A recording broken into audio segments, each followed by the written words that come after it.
Hello everyone, welcome back to SN academy.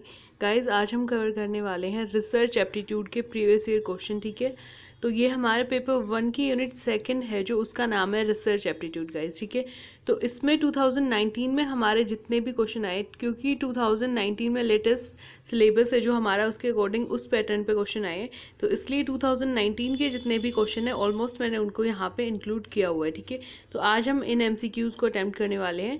तो total हम 50 MCQs attempt करेंगे guys. आज की क्लास में 25 और उसके बाद नेक्स्ट क्लास में फिर से 25 जो एमसीक्यू हम कवर करने वाले हैं। ठीक है, तो सबसे पहले तो गाइज मैं आपको एक इन्फॉर्मेशन देना चाहती हूँ कि एसएन एकेडमी आपको प्रोवाइड करवा रहा है यूजीसी नेट पेपर 1 की बिल्कुल फ्री में क्लासेस और फ्री में नोट्स। ठीक है, तो यहाँ से आप बेनिफिट ले सकते हैं।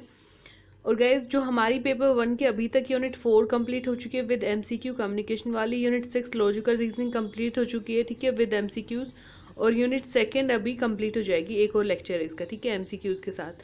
तो इन तीनों की मैंने अलग से प्लेलिस्ट बनाई है, आप नीचे डिस्क्रिप्शन में जाके देख सकते हो। ठीक है, तो यहाँ पे लिंक दिया है, यहाँ से आप इनके सारे टॉपिक कवर कर सकते हो गाइस। ठीक है, और बिल्कुल लेटेस्ट सिलेबस के अकॉर्डिंग मैंने सारे टॉपिक्स को कवर करवाया हुआ है। ठीक है, तो सब्सक्राइब कर दो चैनल को अगर अभी तक किया नहीं है, और बेल आइकन का ज़रूर प्रेस करो ताकि वीडियोज़ के नोटिफिकेशन आपको टाइम टू टाइम मिलते रहें। ठीक है, अब स्टार्ट करते हैं हमारा एमसीक्यूज़।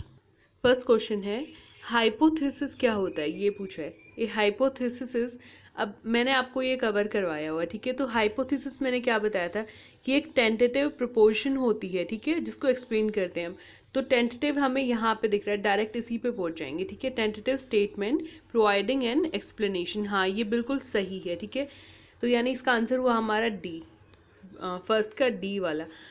क्योंकि अगर हम इसके बाकी ऑप्शन देखते हैं तो हमें पता लगता है कि ये इसका आंसर नहीं है। कैसे? अब देखो, a certain and established finding, finding से तो कोई रिलेशन नहीं है ना। फाइंडिंग को तो आइडेंटिफाई करने के लिए हम हाइपोथेसिस लगाते हैं। ए पार्ट ऑफ रिसर्च क्वेश्चन, ये भी नहीं है। ठीक है, a strategy of evaluating data, data को इवेल्युएट करने के लिए भी हाइपोथेसिस का यूज़ नहीं होता। हाइपोथेसिस क्या होता है? बेसिकली एक टेंटेटिव स्टेटमेंट या प्रपोर्शन होता है। ठीक है, जिसको हम अज्यूम करके चलते हैं कि ये हमारी स्टडी के रिजल्ट्स हो सकते हैं। तो इसका आंसर हुआ फर्स्ट का हमारा डी। ठीक है, next question number second, from the following list identify the qualitative research characteristics. हमें क्या करना है, यहाँ पे क्वालिटेटिव रिसर्च की कैरेक्टरिस्टिक्स बतानी है। ठीक है, तो ये कोड वाला क्वेश्चन है। ठीक है, यहाँ पे हमें 5 ऑप्शन गिवन है, हमें क्या करना है, बताना है कि क्वालिटेटिव रिसर्च की कैरेक्टरिस्टिक्स कौन सी है। ठीक है, तो आप देखते हैं, सबसे पहले है creating purpose statement and research question. क्या ये है क्वालिटेटिव रिसर्च की कैरेक्टरिस्टिक्स? नहीं। ठीक है, पर्पस स्टेटमेंट के रिगार्डिंग इसका कुछ भी नहीं है। ठीक है, ना ही रिसर्च क्वेश्चन के रिगार्डिंग इसमें कुछ है। अब सेकेंड देखो, stating the purpose and research question on in a broad way. हाँ, रिसर्च क्वेश्चन को ब्रॉड वे में ये डिफाइन करती है और इसका एक पर्पस होता है जिसको ये स्टेट करती है, आइडेंटिफाई करती है। ठीक है, तो रिसर्च क्वेश्चन यहाँ पे फर्स्ट वाले में भी दे रखा था, लेकिन सेकंड वाले में बहुत अच्छे से दे रखा है कि ब्रॉड वे में इसको रिसर्च क्वेश्चन को हम सेट करते हैं। क्योंकि क्वालिटेटिव रिसर्च में क्या करते हैं, हम बेसिकली एक्सप्लेन कर रहे होते हैं। ठीक है, यानी ब्रॉड वे में हम उसको स्टडी करते हैं। अब थर्ड है collecting data based on words from A small number of individual. हाँ, बिल्कुल यही करते हैं हम। जो हमारा सैम्पल साइज होता है वो थोड़ा होता है ना, कम होता है सैम्पल साइज, क्योंकि हमें डिटेल में, डेप्थ में, इन डेप्थ स्टडी करनी होती है। ठीक है, तो यहाँ पे हम डेटा कलेक्ट करेंगे बेसिकली वर्ड्स में करेंगे, ना कि क्वांटिटी में। वो क्वांटिटेटिव हो जाएगा। ठीक है, जब वर्ड्स में कर रहे हैं यानी क्वालिटी में, यानी काइंड में हो गया हमारा डेटा, और थोड़े लोगों पे हम रिसर्च कर रहे होते हैं। ठीक है, तो ये भी है। ठीक है, तो सेकेंड है, थर्ड है। अब नेक्स्ट देखो, collecting numeric data and statistical analysis, ये किस में होता है? ये तो क्वांटिटेटिव में होता है, यानी ये नहीं है। ठीक है, नेक्स्ट देखो, using text analysis and interpreting larger meaning of the finding. हाँ, ये तो है। ठीक है, टेक्स्ट का एनालिसिस करते हैं, ना कि डेटा का। ठीक है, टेक्स्ट एनालिसिस, क्योंकि हम वर्ड्स में डेटा कलेक्ट कर रहे होते हैं। And interpreting larger meaning of the finding. ठीक है, तो ये भी है। तो इसका आंसर देखो, अब सेकंड, थर्ड और फिफ्थ किस में? सेकंड, थर्ड और फिफ्थ हमारा फर्स्ट में ही हो गया। ठीक है, तो यानी इसका आंसर हो गया सेकंड का ए। नेक्स्ट देखो, पोजीशन पेपर आर। तो सबसे पहले तो पोजीशन पेपर होते क्या है? ठीक है, क्वेश्चन पेपर बेसिकली ऐसे होते हैं, ठीक है। और इस ऐसे में हम कोई इश्यू होता है उसके ऊपर अपने जो है आर्ग्यूमेंट को या फिर ओपिनियन को रिप्रेजेंट करते हैं, ठीक है। सो बेसिकली ऐसे होता है ये। और ये हमारा एकेडमिक के ऊपर होता है, यानी एकेडमिक रिलेटेड जितने भी रिसर्च पेपर हैं, एकेडमिक के आर्टिकल हैं, ठीक है, तो उनको कंपाइल करके हम बेसिकली क्या करते हैं, अपने कि कोई भी इश्यू होता है और उसके ऊपर अपने आर्ग्यूमेंट या ओपिनियन को रिप्रेजेंट करते हैं, ठीक है। तो यहाँ पे देखो ऑप्शन है कंपाइलिंग ऑफ एकेडमिक आर्टिकल। हाँ, ये बिल्कुल सही, इसका आंसर यही होगा, ठीक है। क्योंकि हम क्या कर रहे हैं, अपने जो ओपिनियन है उनको या आर्ग्यूमेंट है उनको रिप्रेजेंट कर रहे हैं, और एकेडमिक आर्टिकल जितने भी हैं उनको कंपाइल करके यानी मिलाकर। फॉर एग्जांपल हमने 10 एकेडमिक आर्टिकल को स्टडी किया और कंपाइल करके हमने एक क्वेश्चन पेपर बना दिया, ठीक है। तो इसका आंसर हुआ थर्ड का हमारा ए हो गया। अब नेक्स्ट देखो question number 4। Case studies are, case study क्या होती हैं? केस स्टडी यानी किसी एक पर्टिकुलर पर्सन के ऊपर होती है, मैंने आपको करवाया हुआ है ये, ठीक है। तो किसी पर्टिकुलर पर्सन के ऊपर, लेकिन डेप्थ में बिल्कुल उसके हर एक पार्ट को, उसके रिगार्डिंग जितने भी टॉपिक हैं उस पर्सन के रिगार्डिंग, जो भी फैक्ट हैं, जितनी भी इंफॉर्मेशन है, सारी हम कलेक्ट करते हैं डेप्थ में, बिल्कुल, ठीक है। अब ज़रूरी नहीं ये कोई पर्सन हो, ये कोई ऑब्जेक्ट भी हो सकता है जिसके रिगार्डिंग हमें स्टडी करना है, लेकिन हम इन डेप्थ में स्टडी करते हैं केस स्टडी में, ठीक है। तो यहाँ पे सेकंड वाला हमें दिख रहा है इन डेप्थ। तो ये देखो, in depth examination of a subject and it's related condition, ठीक है। इन डेप्थ में उसकी स्टडी करना और उसके रिगार्डिंग जितने भी रिलेटेड सब टॉपिक या कंटेंट हैं उनके ऊपर भी स्टडी करना, ठीक है। तो फोर्थ का हमारा हुआ बी आंसर। नेक्स्ट है tertiary source of data is. मैंने आपको करवाया था जब हमने सोर्स ऑफ डेटा किया था कि 3 टाइप के सोर्स होते हैं, प्राइमरी, सेकेंडरी और टर्शरी। सो गाइस, जो टर्शरी सोर्स होता है बेसिकली वो प्राइमरी और सेकेंडरी दोनों से इन्फॉर्मेशन डिराइव करता है, ठीक है। तो यहाँ पे देखो film, hoarding and poster, second है government gazette, newspaper and magazine, third है information derived from both primary and secondary. ये मिल गया हमें बिल्कुल ऐसे का ऐसा ही, ठीक है। यानी प्राइमरी और सेकेंडरी सोर्स ऑफ डाटा से जो अपनी इन्फॉर्मेशन गैदर करता है वो हमारे टर्शरी सोर्स होते हैं गाइस, ठीक है। तो जो फिफ्थ है उसका आंसर हुआ सी वाला। अब नेक्स्ट देखते हैं 6। विच one of the following action sets best represent an action research cycle. ये जो क्वेश्चन है गाइज ये रिपीट मोड पे चलता है, ठीक है। ये आपको हर एक एग्जाम में देखने को मिलेगा। सो यानी अगर आपने 2019 में दिया तब भी ये आया होगा, 20 में दिए दोगे तब भी ये इसके आने के 100% चांसेस है, क्योंकि ये रिपीट पे रिपीट होता जा रहा है ये क्वेश्चन, ठीक है। सो बेसिकली यहाँ पे क्या करते हैं, जो एक्शन रिसर्च है हमारी बेसिकली उसके सेट को, एक्शन रिसर्च के साइकिल को कैसे रिप्रेजेंट करते हैं। तो एक्शन रिसर्च कहाँ से स्टार्ट होते गाइस, प्लानिंग करते हैं उसमें सबसे पहले, ठीक है। प्लानिंग करके एक्ट करेंगे, यानी जो भी काम है उसको अप्लाई करेंगे, फिर ऑब्जर्व करेंगे और उसके बाद रिफ्लेक्शन होगा, ठीक है। यानी जो सेकंड वाला है, सबसे पहले प्लान करेंगे, उसके बाद एक्ट करेंगे, फिर ऑब्जर्व करेंगे और देन डेटा हमारा जो है रिफ्लेक्ट होगा, ठीक है। सो इसका आंसर हुआ 6 का बी। ये रिपीट मोड पे चलता है, इसको तो रट ही लो आप अच्छे से। अब नेक्स्ट है guys question number 7। A good review of research literature. एक अच्छे रिसर्च लिटरेचर को रिव्यू करने का एम क्या होता है हमारा, ठीक है। क्यों करते हैं हम बेसिकली लिटरेचर रिव्यू, एक अच्छा लिटरेचर रिव्यू क्यों तैयार करते हैं। लिटरेचर रिव्यू क्या होता है, रिसर्च का लिटरेचर बेसिकली हमारा जो भी टॉपिक हमने सिलेक्ट किया है उसके रिगार्डिंग प्रीवियस ईयर में कितना स्टडी हुआ है तो उसको हम रिसर्च लिटरेचर में इंक्लूड करते हैं, ठीक है। सो बेसिकली हम क्यों करते हैं ये रिसर्च जो है लिटरेचर हम क्यों कलेक्ट करते हैं, ठीक है, ये आइडेंटिफाई करना है हमें। सो देखो इसको, क्योंकि लिटरेचर जब हम स्टडी करते हैं तो हमें पता लग जाता है गाइस बेसिकली कि हमारी रिसर्च का ऑब्जेक्टिव क्या होने वाला है, ठीक है। क्योंकि हमें पता लग जाता है कि पहले क्या क्या स्टडी हो चुका है, तो इससे हमें ऑटोमेटिकली आइडेंटिफाई कर पाएंगे हम कि हमारे ऑब्जेक्टिव क्या होंगे, हमारा रिसर्च का क्वेश्चन क्या होगा, ठीक है। और हमें कैसे उस क्वेश्चन को या आंसर को या फिर डाटा को कलेक्ट करना है या कैसे उसको सॉल्व करना है, उस प्रॉब्लम को जो भी हम क्वेश्चन हमारा निकल के आएगा या जो भी ऑब्जेक्टिव निकल के आएगा उसके रिगार्डिंग हमें कैसे स्टडी करना है, ठीक है।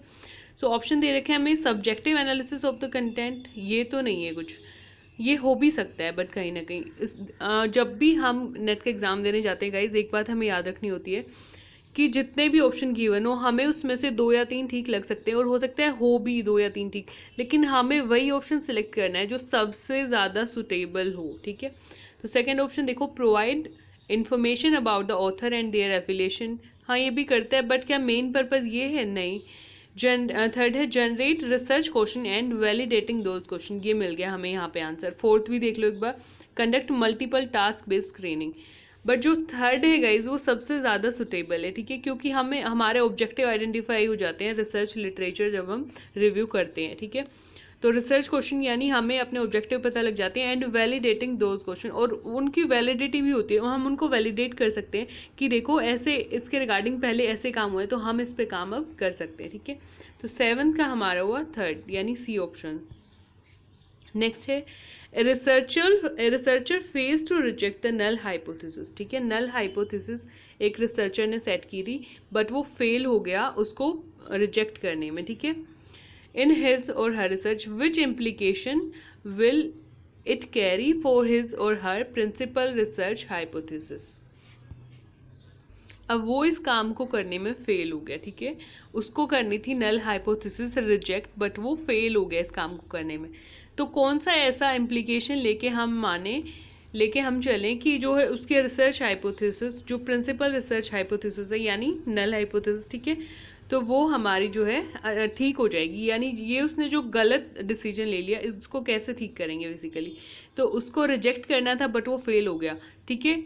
तो उसको क्या करना पड़ेगा, उसको रिजेक्ट ही करना पड़ेगा, ठीक है, रिजेक्टिंग द रिसर्च हाइपोथेसिस, यानी इसका आंसर हमारा हो गया सेकेंड। जब तक वो रिजेक्ट नहीं करेगा कैसे सही हो पाएगा, ठीक है।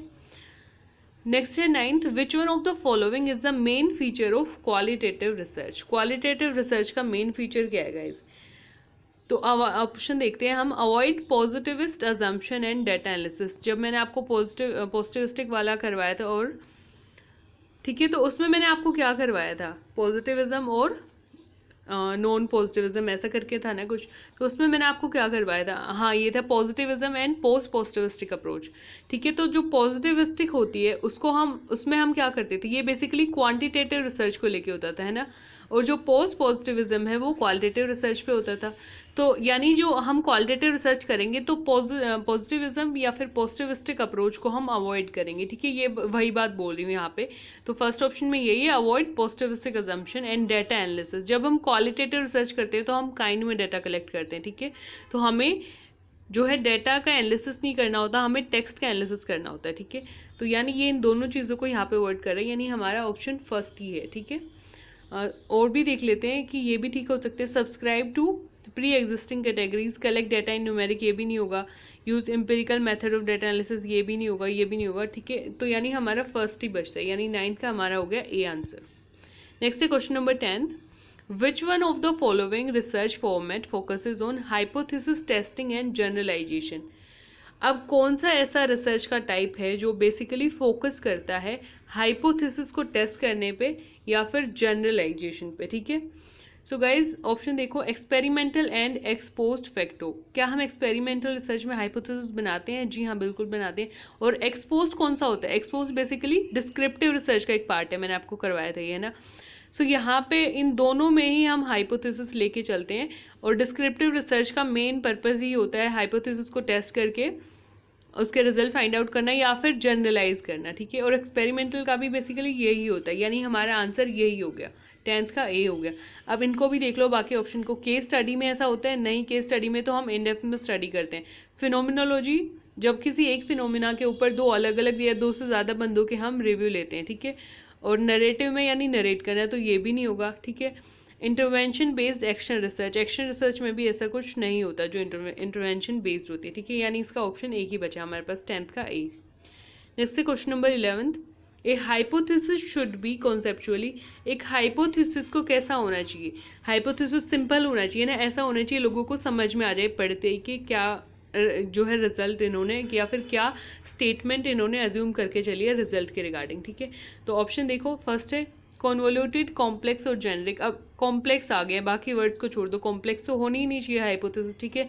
नेक्स्ट ऑप्शन देखो, कॉम्प्लेक्स, टफ एंड जर्नल। अब नेक्स्ट फिर से कॉम्प्लेक्स यानी हो, ये भी नहीं होगा, ठीक है। ऑप्शन नंबर 3 है guys, simple, clear and specific. जी हाँ बिल्कुल ऐसी तो होनी चाहिए हमारी हाइपोथेसिस, है ना। और लास्ट वाला भी देख लो, ऑब्सक्यूर, कॉम्प्लिकेटेड एंड सिंपल। अब कॉम्प्लिकेटेड तो नहीं होनी चाहिए, ठीक है, यानी हमारा जो आंसर बन गया वो 3rd नंबर वाला, ठीक है, यानी 11th का हो गया हमारा सी आंसर। अब नेक्स्ट है question number 12। Mailed questionnaire, observation, interview and collective questionnaire are instance of. ये किसके इंस्टेंस हैं? मेल्ड क्वेश्चनियर किस में करते हैं? जब हम पर्सनल प्राइमरी डाटा कलेक्ट करते हैं, सॉरी बेसिकली जब हम प्राइमरी डाटा कलेक्ट करते हैं तब हम क्वेश्चनियर के थ्रू फिल करवाते हैं, या ऑब्जर्वेशन करते हैं, या इंटरव्यू करते हैं लोगों का, ठीक है, या फिर कलेक्टिव क्वेश्चनियर बनाते हैं। तो ये सारे किसके एग्जाम्पल है? ये सीधा सीधा हमारे प्राइमरी सोर्स के एग्जाम्पल हैं, ठीक है, प्राइमरी सोर्स ऑफ डाटा के, यानी इसका आंसर सी हो गया। नेक्स्ट है the study of why does stressful living result in heart attack can be classified as. Why does, ठीक है, वाई इसमें आइडेंटिफाई करना है हमें।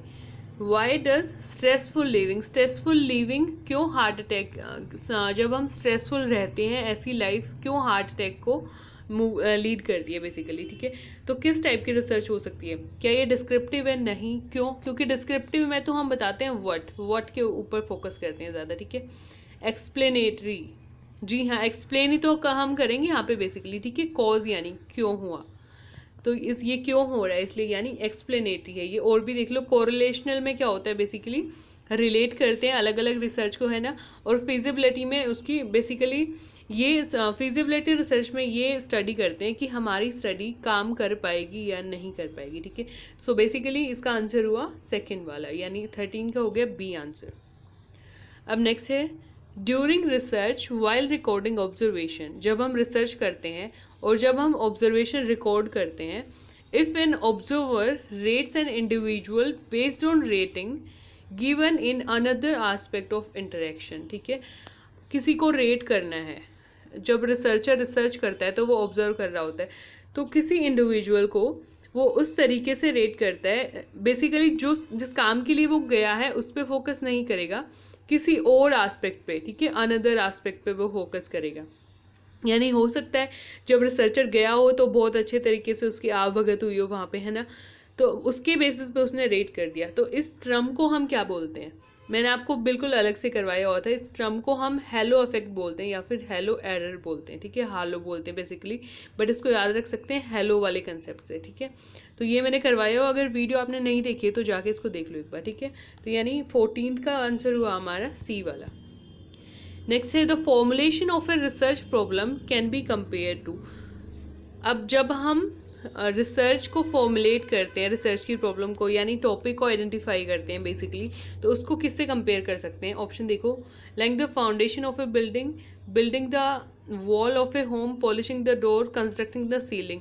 अब इनमें सबसे ज़्यादा जो है हमें ऑप्शन ये लग रहा है, ठीक है, तो सबसे ज़्यादा सटीक इसका यही आंसर होगा, ठीक है, like foundation of the building. तो रिसर्च की प्रॉब्लम को फॉर्मुलेट करना, आइडेंटिफाई करना बिल्कुल वैसा ही है जैसा एक बिल्डिंग को जब हम बनाना शुरू करते हैं, यानी जब उसकी नींव रखते हैं, ठीक है। तो 15 का हुआ हमारा ए आंसर। नेक्स्ट है question number 16। Through which research method the manipulation of an independent variable and its effect on dependent variable is examined with reference to a hypothesis under controlled situation, ठीक है। So basically यहाँ पे क्या कर रहे हैं, कौन सा ऐसा रिसर्च मेथड होता है जिसमें हम इंडिपेंडेंट वेरिएबल को मैनिपुलेट करके इसका इफेक्ट आइडेंटिफाई करते हैं डिपेंडेंट वेरिएबल के ऊपर, ठीक है। एक्सपेरिमेंटल स्टडीज़ में ऐसा होता है ना, एक जो है दो हमारे वेरिएबल होते हैं इंडिपेंडेंट और डिपेंडेंट बेसिकली, तो इंडिपेंडेंट का इफेक्ट हम आइडेंटिफाई करते हैं डिपेंडेंट के ऊपर, ठीक है। तो इसका आंसर यही हुआ सीधा सीधा, एक्सपेरिमेंटल रिसर्च, ठीक है, 16 का डी आंसर। नेक्स्ट है bibliography given in research report. जो बिब्लियोग्राफी गिवन होती है गाइस रिसर्च रिपोर्ट में बेसिकली, तो उसके लिए ऑप्शन दे रखे हैं हमें, helps those interested in further studies, shows the vast knowledge of the researcher, makes the report authentic, and last है it is an optional part of the report. So basically इसका answer क्या होगा guys, जो भी हमें bibliography given होती है last में, उससे हमें हेल्प मिलती है रिसर्च करने में, ठीक है। अगर मैं किसी टॉपिक पर रिसर्च कर रही हूँ तो उसके रिगार्डिंग मैंने प्रीवियस पेपर देखा, ठीक है, तो वहाँ मैंने बिब्लियोग्राफी देखी, वहाँ मेरे को बहुत सारे रिसर्च पेपर के सोर्सेज मिल गए, ठीक है। तो यानी जो बंदा फर्दर रिसर्च करेगा, ठीक है, फर्दर रिसर्च जो करने वाले हैं उनके लिए बहुत हेल्पफुल होती है बिब्लियोग्राफी। तो 17 का हुआ हमारा ए आंसर। अब नेक्स्ट है question number 18। The research design is specifically related to which of the following feature of research. जो हमारा रिसर्च डिज़ाइन होता है बेसिकली, ठीक है, तो उसमें क्या क्या चीज़ें आती हैं रिसर्च डिज़ाइन जब हम लिखते हैं, ठीक है, तो वो आइडेंटिफाई करना है। तो सबसे पहले ऑप्शन है हमें sample selection sorry. So basically sample selection होता है, हाँ बिल्कुल होता है। रिसर्च डिज़ाइन जब हम लिखते हैं तो उसमें सैम्पलिंग हम लिखते हैं, ठीक है। नेक्स्ट है फॉर्मुलेशन ऑफ ए प्लान भी हम उसमें लिखते हैं कि हम कैसे अपनी स्टडी करने वाले हैं, ठीक है। ऑप्शन नंबर थर्ड है deciding about the tool for data collection, हाँ ये भी इसी में डिसाइड हम करते हैं कि हम कहाँ से डाटा कलेक्ट करने वाले हैं, ठीक है। नेक्स्ट है हाइपोथेसिस मेकिंग, ये तो हम करते हैं जब लिटरेचर रिव्यू हम स्टडी कर लेते हैं, उसके बाद हम हाइपोथेसिस बनाते हैं ना, तो यानी ये रिसर्च डिज़ाइन में नहीं आएगा, ठीक है। नेक्स्ट है choice of field of inquiry, ये भी इसमें नहीं आएगा, ठीक है। यानी इसके जो है 3 ऑप्शन यहाँ पे सही होंगे, ठीक है। तो फर्स्ट सेकंड और थर्ड देखो, ये सेकंड ऑप्शन में हमें गिवन है, यानी इसका आंसर हुआ बी, ठीक है, 18th का B. Next guys, in which of the following research studies interpretation and meaning get more attention than formulation of generalisation, ऐसी कौन सी हमारी रिसर्च स्टडीज हैं जिनमें इंटरप्रिटेशन और मीनिंग पे ज़्यादा अटेंशन हम देते हैं rather than formulation of generalisation, ठीक है। सो बेसिकली इंटरप्रिटेशन और मीनिंग हम किस में आइडेंटिफाई करते हैं वो हमें इसमें देखना है, ठीक है। तो सबसे पहले हिस्टोरिकल स्टडीज़, हाँ बेसिकली मीनिंग और इंटरप्रिटेशन हम क्वालिटेटिव टाइप की स्टडीज़ में करते हैं ना गाइज। सो पहला ऑप्शन है हिस्टोरिकल स्टडीज़, तो ये बिल्कुल सही है, ठीक है। सर्वे में तो हम जनरलाइजेशन करते हैं, यानी ये इसका ऑप्शन नहीं होगा, ठीक है। थर्ड है फिलोसॉफिकल, यानी ये भी क्वालिटेटिव टाइप आ गई, ठीक है, तो ये भी। नेक्स्ट है एथनोग्राफिक स्टडीज़, एथनोग्राफिक भी क्वालिटेटिव टाइप की होती है, ये भी है, ठीक है। नेक्स्ट है हाइपोथेटिको डिडक्टिव स्टडीज़ नहीं होती है ऐसी, वो क्वांटिटेटिव में आती है। एक्सपोज फैक्टो, उसमें भी हम सर्वे करते हैं, ठीक है, वो भी क्वांटिटेटिव में आती है। तो ऑप्शन बचे हमारे फर्स्ट, थर्ड और फोर्थ, तो ये देखो अब किस में है, फर्स्ट, थर्ड और फोर्थ है हमारा डी में, ठीक है, यानी 19 का हुआ डी आंसर। अब नेक्स्ट देखो question number 20, which one of the following is a plagiarism checking website. मैंने आपको बहुत सारी साइट बताई थी जब मैंने आपको ये करवाया था टॉपिक प्लेगरिज्म वाला, ठीक है। तो ये I think step of research में मैंने करवाया हुआ है। सो प्लेगरिज्म की यहाँ पे 2 साइट हैं गाइज, ये है टर्न इट इन, एक तो ये है और एक ग्रामरली है, ठीक है। ये तो ऐसी वेबसाइट है जो प्लेगरिज्म चेक करती हैं। Research gate basically literature review के लिए होती है, और एल्सवेयर भी हमारा, ये दोनों ऑनलाइन डेटाबेस होते हैं बेसिकली। तो यानी ए और डी दोनों ही इसके आंसर हुए, ठीक है। नेक्स्ट है snowball sampling is process of selecting A sample. Snowball sampling में हम किसको यूज़ करते हैं, नेटवर्क को, ग्रुप को, स्नोबॉल को, या फिर कंप्यूटर प्रोग्राम को। So basically guys snowball sampling का एग्जांपल आपको बताती हूँ। सपोज कि आपको किसी ड्रग एडिक्ट जो होते हैं उन पे आपको स्टडी करनी है, ठीक है। तो उसके सैंपल के लिए आपको ऐसे तो पता नहीं लगेगा कि कौन कौन लोग ड्रग्स लेते हैं, तो आप क्या करोगे, किसी एक बंदे के पास जाओगे, सपोज आपको पता लग गया किसी का, ठीक है, तो आप उसके पास जाओगे, उससे डाटा कलेक्ट करोगे, तो उससे पूछोगे कि फर्दर और कौन ड्रग लेता है, ठीक है, तो वो आपको बता देगा, ठीक है। 2 नाम उसने या फिर एक ही नाम उसने बता दिया, ठीक है। तो फिर आप इससे डाटा कलेक्ट करोगे, फिर इससे किसी एक का पूछोगे, ठीक है, फिर इससे ये किसी और का बताएगा। ऐसे बेसिकली क्या होगा, नेटवर्क बनता जाएगा एक, ठीक है, नेटवर्क बनता जाएगा। वो आप उसके पास जाओगे, वो किसी और का बताएगा, किसी और का बताएगा।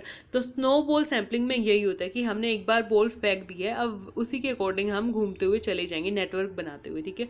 तो इसका आंसर हुआ हमारा ए, ठीक है, 21st का ए। नेक्स्ट है a tentative proposition with unknown validity that specifies a relationship between 2 or more variable। a tentative proposition को देखते ही आप समझ जाओ कि ये हाइपोथेसिस है, ठीक है, और कुछ पढ़ना ही नहीं है हमें आगे। तो इसका आंसर हुआ डी वाला। नेक्स्ट है in which of the following research paradigm the focus of concern is on interpreting reality in term of participation perspective, ठीक है, कि इनमें से कौन सा रिसर्च पैराडाइम या फिर रिसर्च ऐसी है the focus of concern is on interpreting reality, जिसमें हम रियलिटी को इंटरप्रेट करना चाहते हैं, ठीक है, इन term of participant perspective, participant बन के, ठीक है। तो ऐसे रिसर्च कौन सी होती है। सो बेसिकली जब हम किसी के कल्चर की स्टडी करते हैं ना गाइज, तो उस रियलिटी को हम इंटरप्रेट कर रहे होते हैं, ठीक है। तो यानी इसका आंसर हुआ एथनोग्राफिक, क्योंकि एथनोग्राफिक कल्चरल बेस्ड हमारी रिसर्च होती है, ठीक है। तो 23rd का हुआ हमारा सी। नेक्स्ट है research design that needs to collect factual information on continuous base is called. जब हम कॉन्टिन्यूअस बेस पे, ठीक है, बार बार, ठीक है, बार बार जब हम डाटा कलेक्ट करते हैं किसी फैक्चुअल इन्फॉर्मेशन को कलेक्ट करने के लिए। तो उस स्टडी को या फिर उस रिसर्च डिज़ाइन को हम क्या बोलते हैं, ठीक है। तो लॉन्गिट्यूडनल स्टडी गाइज ऐसी होती है जिसमें कंटिन्यूस बेस होता है, ठीक है। एक ही ऑब्जेक्ट के ऊपर हम बार बार डाटा कलेक्ट करते रहते हैं, एक महीने बाद किया, फिर दूसरे महीने बाद, तीसरे महीने बाद, ठीक है। कोई भी टाइम इंटरवल या टाइम गैप हो सकता है, ठीक है। और जो क्रॉस सेक्शनल है वो इसका अपोजिट होता है लॉन्गिट्यूडनल का। याद होगा ना आपको, मैंने आपको करवाया हुआ है। क्रॉस सेक्शनल में हमें वन टाइम ही इंटरेक्शन होता है, एक ही बार डाटा कलेक्ट करते हैं, ठीक है। तो यहाँ पे हुआ आंसर इसका ए वाला, 24 का A. Last guys, ERIC Medline and ABI inform are instance of. ये मेडलाइन, एरिक और ABI इन्फॉर्म बेसिकली ये क्या होते हैं, किसके एग्जाम्पल हैं ये? सो गाइज ये एग्जाम्पल है हमारे इलेक्ट्रॉनिक डेटाबेस के, ठीक है। तो यहाँ से हमें, जैसे मेडलाइन है तो यहाँ पे मेडिकल साइड की बहुत सारे रिसर्च अवेलेबल होती है, ठीक है। सो बेसिकली यहाँ पे बहुत सारे रिसर्च पेपर आपको मिल जाएंगे, तो इसको और ये ऑनलाइन अवेलेबल होते हैं, सो इसलिए इसको बोलते हैं इलेक्ट्रॉनिक डेटाबेसेस, ठीक है। तो इसका आंसर हुआ हमारा बी। आई होप आपको समझ में आया कि पैटर्न की किस तरीके से एग्ज़ाम में क्वेश्चन आ सकते हैं रिसर्च एप्टीट्यूड के, ठीक है। सो गाइज सब्सक्राइब कर दो अगर किया नहीं अभी तक, बेल आइकन को प्रेस कर दो, वीडियोस के नोटिफिकेशन आपको टाइम टू टाइम मिलेंगे। अगर आपको PDF चाहिए तो टेलीग्राम चैनल से ले सकते हो, SN Academy UGC नेट लिख के सर्च करोगे तो आपको दिख जाएगा, नीचे डिस्क्रिप्शन में लिंक भी मैंने डाल रखा है, ठीक है। वीडियो को लाइक कर दो अगर समझ में आया है, अगर कोई डाउट है तो कमेंट्स में पूछ सकते हो। शेयर करो इसको, ज़्यादा से ज़्यादा स्टूडेंट बेनिफिट ले सके जो पेड क्लासेस अफोर्ड नहीं कर सकते गाइज, ठीक है। और that's all for today guys, thanks for watching. कल हम नेक्स्ट हमारे जो 25 क्वेश्चन बच गए हैं उनको कवर करने वाले हैं, ठीक है।